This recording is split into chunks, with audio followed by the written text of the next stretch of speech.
Halfway house, you know what I mean?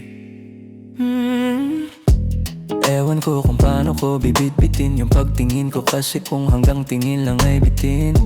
Ayoko rin naman to kimkimin, kaso mukhang hindi ko pa rin to sa'yo kayang banggitin. At baka isnabin mo lang at di mo pansinin, bitin kahit ano pa man ang aking inumin. Yung tapang ay wala pa rin, san ko hihiramin? Sa'king ginagawa na pagkatumaya ay wag mapahiya.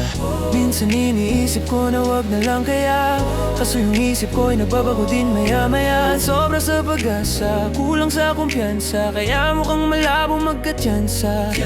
Gusto ko lang naman ay maging popi mo ba siya? Yan ang matagal ko ng pantasya. Matagal na kitang sinusundan, tinititigan at hindi maiwasan, na ikaw ay titignan sa malayuan. At pinag-iisipan ko kung anong paraan para ikaw ay malapitan, kaso malayo ang pagitan.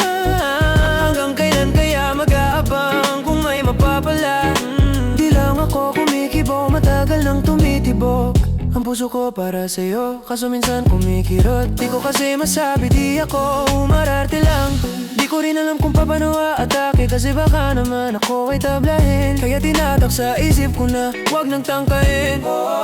Panaginip lang lahat ng yon, ako ay tampalin. Para gising na ako, tamang panahon na antayin ko na lamang, kasi wala namang masama sa magtiyaga. Kung para sa akin ka, edi mag-aabang ako hanggang sa merong mapala, kaso wala namang papala, lalo't pag wala. Matagal na kitang sinusundan, tinititigan at hindi maiwasan, na ikaw ay titignan sa malayuan. At pinag-iisipan ko kung anong paraan para ikaw ay malapitan, kaso malayo ang pagitan. Hanggang kailan kaya mag-aabang kung may mapapala? Sa aking ginagawa na pagkatumaya ay wag mo pahiya. Hanggang kailan kaya mag-aabang kung may mapapala? Sa aking ginagawa na pagkatumaya ay wag mo pahiya.